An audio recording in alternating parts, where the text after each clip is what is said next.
Чингис хаан олон улсын үзэглэн Праг хотод.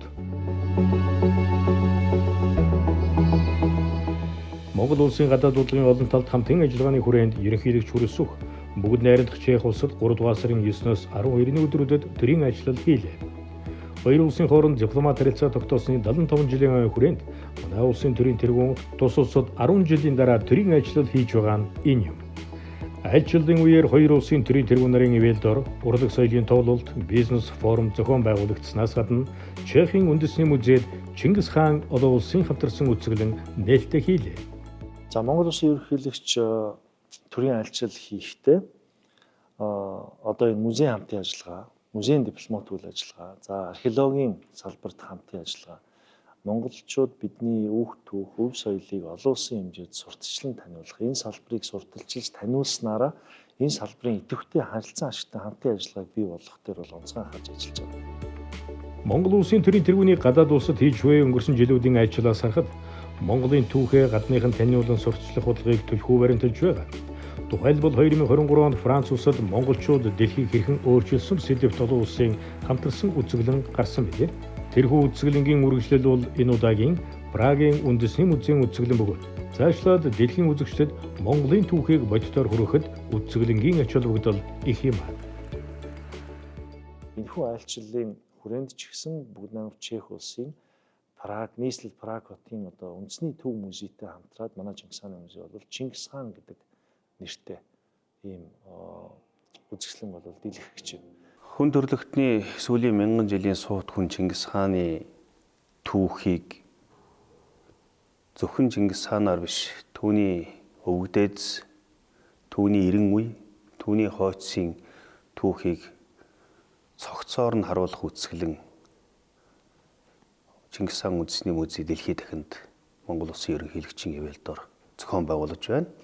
Энэхүү үзэсгэлэн бол дэлхийн урлаг соёлын түүхийн гайхамшигт одоо түүхэнд мөрөө үлдээсэн газруудад гарч байгаа. Жишээлбэл Праг бол 1014-15 дугаар зууны үед ариун Ромын эзэнт улсын нийслэл байсан газар шүү дээ.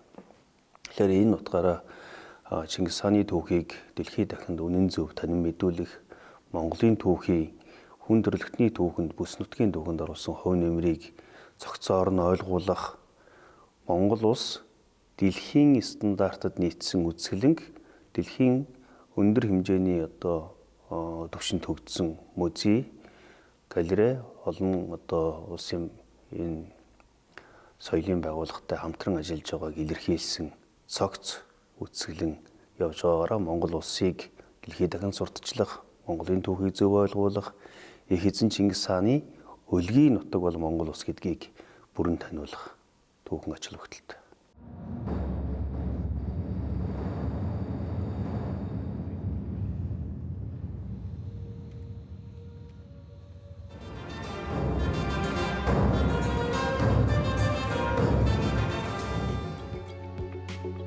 Монголчууд бидний түүхийг дэлхийн зарим улсууд баггүй хугацаанд өрөөсгөл талаас нь харж дүгнэж байлаа. Монголчууд зөвхөн дэлхийг эзэн төрөн хийлж, сүй итгэж дарангуйж байгаагүй. Чингис хаан болоо түүний үр хойдсын байгуулсан Монголын эзэнт гүрэн олон улсын хэмжээнд шууд холбоо, дипломат харилцаа, олон улсын худалдаа, аюулгүй байдлын хөгжлийн эхлэлийг зөв тавьж, иргэшээсэн улс бүртээ эдгээрийг дэмжээ зогсохгүй. Өнөөгийн дэлхийн ертөнцийн даяаршлын үндэс суурийг тавьсан гэдгийг түүх судлаачид онцолдог. Үүнийг Pax Mongolica буюу Монголын их амар амгалангаар дэлхийд нэршилж тогтсон билээ. Чингис хаан олон улсын үзэсгэлэн Прагийн үндэсний музейд гарах нь зөвхөн одоо үзэсгэлэн дэглэлт биш, тус үзэсгэлэнгийн хугацаанд хүүхдэд зориулсан Монголын түүхийг үнэн зөв таниулсан боловсролын хөтөлбөрүүд, соёл, олон нийтийн олон арга хэмжээнүүд цувралаар зохион байгуулагдах юм аа. Монголын хамгийн олон оршин суугч амьдардаг Чех улсад Монголын Чингис хаан үзэсгэлэн анх удаага гарч байгаа. Ер нь Монгол улсаас биет үзмээр анх удаага энэ үзэсгэлэн Чех улсад гарч байгаагаараа өвөрмөц онцлогтой. Олон одоо түүхийн үйл явцууд энэ бүс нутагт бас өрнсөн, Польшийн Лигницийн их тулалдаан, Карпат тартарын одоо нурууг давж монголчууд Европыг одоо дайлахад дайрч өнгөрч байсан ийм олон түүхэн үйл явдлууд бас энэ үзэсгэлэнгийн үеэр олон одоо үзэгчдэд танигдах болно. Энэ удаагийн үзэсгэлэнгийн онцлог нь Чингис хааны болон түүний өвөг дээдс, түүний өр хойчийнхны түүхийг дэлхийн ард түмэнд, тэр дундаа Чехийн ард түмэнд үнэн зөв танин мэдүүлэх, Чингис хааны Монголын түүхэнд гүйцэтгсэн үүргийг гаргах ийм зорилготой. 1950-ад онд анх удаа Монгол улс Европын улс орнуудаас анхлан Чехийн археологч Лумир Эйсел тэргүүтэй археологч нартай хамтарсан экспедиц ажиллуулж байжээ. Үүний үр дүнд гарсан улдурууд энэ үзэсгэлэнд тавигдж байна. Мөн 1955 онд Чехийн монголч эрдэмтэн нэр судлаач Паул Поуха Монголын нууц товчоог судалж чех хэл дээр хэвлүүлж байжээ. Энэ мэтчлэн Чехийн эрдэмтдийн олон жилийн хамтын ажиллагааны үр дүнд гарсан бүтээлүүд үзэсгэлэнд тавигдахаас гадна бүхэлдээ уг үзэсгэлэн Чингис хааны Монголын эзэнт гүрний түүхэнд оруулсан хууль нэврийг улам тодтон харуулснараа онцлогтой. Чех улсын Прагийн үндэсний музейд зохион байгуулагдж байгаа энэ Чингис хаан гэдэг олон улсын үзэсгэлэнд манай шинжлэх ухааны академийн археологийн хүрээлэн зарим олдрууд оролцуулж байгаа. За манай хүрээлэнгээс бол нийтдээ нэг 83 төсвийн 581 ширхэг олдвор үзэсгэлэнд оролцож байна. За энэ олдруудын бол ерөнхийдөө манайхаас оролцож байгаа олдруудын бол дийлэнх нь хүнүүгийн үеийн олдрууд байгаа.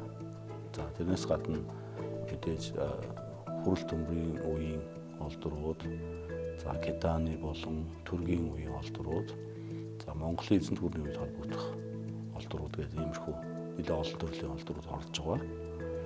За бид нар энэ үзэсгэлэнд оролцож байгаа зорилго бол ерөнхийдөө Монголын түүх, соёл, археологийн өвийг одоо дэлхийд нийт танилцуулахад зорилготой оролцож байна. За мэдээж манай үзэсгэлэн бол Чингис хаан нэрээрээ одоо дэлхийд одоо танигдсан бидний одоо гол брэнд байгаа. Энэ брэндэд түшиглээд бусад түүхэн үеийнхаа одоо гол онцлог, соёлын ололт, амжилт энэ юмнуудыг бол бас дэлхийд таниулах зорилго агуулж байгаа. Тийм ч учраас энэ үзэсгэлэнд бол зөвхөн одоо Монголын эзэнт гүрний үе Чингис хаантай холбоотой гэхээс илүүтэй одоо хөгжлийн төгсгөл, төмрийн төрөв үеэс эхлээд хүнүү гүрэн, тэгээд Түрэг, Жужаан, Уугар, Кедан гэх мэт Монгол тогтнож байсан эртний төр тулсуудын бас түүхэн олдвор хэдүүлгийн зүйлсийг бас оролцуулж байгаа юм. За энэ санаа нь бас нэг одоо өөр бас одоо агуулга байгаа. Энэ нь бол Чингис хааны байгуулсан Монголын эзэнт гүрэн бол одоо огт хоосноос бий болоогүй. Ер нь бол Монголын төр ёсны уламжлал бол бүр хүнүүгийн үеэс магадгүй тэрнээс өмнө ч одоо нэг байсан юм а гэдгийг бол дэлхийн таниулах ийм зорилго агуулж байгаа. Энэ удаагийн үзэсгэлэн Чехийн нийслэл Праг-хотын үндэсний музейд 6 дугаар сар хүртэл үргэлжлэн гарна. Монгол нутгаас авч чадсан ховор сонин үзмөрүүдээс гадна Чехийн үндэсний музейд хадгалагдж байгаа Монголын түүхтэй холбоотой үзмөр, эдөлгийн зүйлс дэлгэрснээрээ онцлог. Энэ удаагийн үзэсгэлэн өмнө Францын Нан хотод гарсан үзэсгэлэнгийн үргэлжлэл боловч үзмөр, утга агуулгын хувьд эдөлгийн зүйлс дэлгэгдснээрээ онцлог. Уг үзэсгэлэнд Монголоос Чингис хаан үндэсний музей, шинжлэх ухааны академи археологийн хүрээлэнгийн эдөлгийн зүйл оролцоос гадна Чехийн Прагийн үндэсний музейд хадгалагдж байгаа Монголын түүхтэй холбоотой ховор сонин дурсгалууд, Прагийн одоо Чехийн дорн дөхний хүрээлэн үндэсний галерейд хадгалагдж байгаа зарим зүйлүүд мөн одоо номын санд хадгалагдж байгаа зүйлсээс орж байгаа. Тухайлбал Юан улсын сүүлчийн эзэн хаан тогоон төмөртэй уулзж исэн Чех хүний өдрийн тэмдэглэл энд тавигдж байгаа жишээтэй. Прагийн үндэсний музейн Азийн Напрастгийн Азийн музей гэж байдаг. Энэ Азийн музейд хадгалагдж байгаа гайхамшигтай одоо Бурхны шашны урлалын бүтээлүүдээс тавигдж байна. Ингээд Чингис хаан үзэсгэлэн дэлхийн томоохон улс орны музейнуудад гарахдаа зөвхөн одоо өмнөх үзэсгэлэнд давтагдах биш. тэр үзэсгэлэнгийн агуулга мөн чанарыг тусгасан тухайн гарч байгаа орныхоо Монголын төвхтэй холбоотой дурсгалуудыг хамттан хэвлэн нийтлүүлж үзэгч олонд дэглэн үзүүлж байгаагаараа онцлогтой үзэсгэлэн. Чингис хаан үзэсгэлэн эргэжил Албаны бүгд найрамдах Герман улсын Берлин хотод Чингис хаан монголчуудын ертөнц нэртэйгээр үргэлжлэн гарах болно. Харин монголчуудын Евразийн их солилцоог бий болгож хүн төрөлхтний түүхэнд гайхамшигтай амжилтыг үзүүлсэн энэ монголчуудын түүхэн үүргийг харуулсан үзэсгэлэн 25 оны 10 дугаар сард Швейцарын Цюрих хотод зэрэгцэн гарнаа. Энэхүү үзэсгэлэнд хүрлийн төгсгөл төмрийн түрүү үеэс эхлээд хүннүү гүрэн, түрэг, жужаан, уйгар, кедан гэх Монголд оршин тогтнож байсан эртний төр тусуудын үед холбогдох түүхэн олдурууд идэвхтэй зүйлс дэлгэгдэж байгаа юм. Энэ цаанаа учиртай. Чингис хааны байгуулсан Монголын эзэнт гүрэн оргүй хоосноос бий болоогүй юм. Монголын төр чусны уламжлал бүр хүннүүгийн үеэс магадгүй түүнээс өмнө ч улбаатай байсныг дэлхийн нийтэд харуулах зорилгыг давхар агуулж байгаа нь энэ. Гадаад харилцааны чиглэлээр гадаад бодлогынхаа үжил баримтлалын хүрээнд зөвхөн харилцааг дипломат улс төрийн шугамар хөгжүүлээд зогсохгүй бүхий салбарт жигд хөгжүүлэх нь зүйтэй юм аа. Ингэснээр хоёр улсын харилцааг зөвхөн найрсаг харилцаатайгаар зогсохгүй бусад салбарын харилцаа стратегийн түвшинд өргөжин хөгжихэд таатай тэр орчныг бүрдүүлэх нь өөрөө энэ гадаад харилцаа гадаад бодлогын эрхэм зорилго байдаг.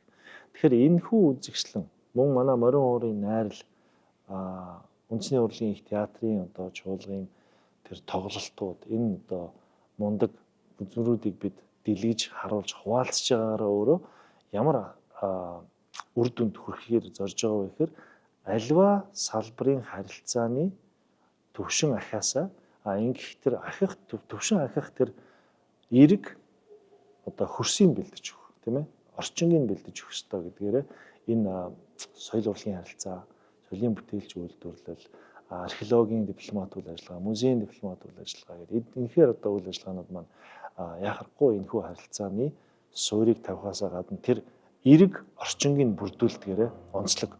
Чингис хааны түүхийг дэлхийд дахинд үнэн зөв танин мэдүүлэх Монголын түүхий хүн төрөлхтний түүхэнд бүс нутгийн түүхэнд оруулсан хувь нэмрийг цогцоор нь ойлгуулах Монгол улс дэлхийн стандартад нийцсэн үзэсгэлэнг дэлхийн өндөр хэмжээний төвшөнд хөгжсөн музей, галерей олон улсын энэ соёлын байгууллагатай хамтран ажиллаж байгааг илэрхийлсэн цогц үзэсгэлэн явж байгаагаараа Монгол улсыг дэлхийд дахин сурталчлах, Монголын түүхийг зөв ойлгуулах, их эзэн Чингис хааны өлгийн нутаг бол Монгол улс гэдгийг бүрэн таниулах түүхэн ач холбогдолтой. Ийхүү Монгол улсын гадаад бодлогын олон талт хамтын ажиллагааны хүрээнд Чингис хаан үндэсний музей болон шинжлэх ухааны академи харьяа археологийн хүрээлэнгийн нийт 179-ийн 698 ширхэг үзмэр, идэвхтэй зүйл, Чехийн нийслэл Пракотын үндэсний музейд дэлгэгдэж Монголын түүх, түүний дотор Чингис хааны байгуулсан Монголын эзэнт гүрний аваа түүх дэлхийн үзэгчдэд дахин хүрч байна. 100-аас 100 дамжин эзэн хаанаараа овголсон монголчууд бидний их түүх улмаа зузаарч дэлхий дахинаа оройлох болтугай.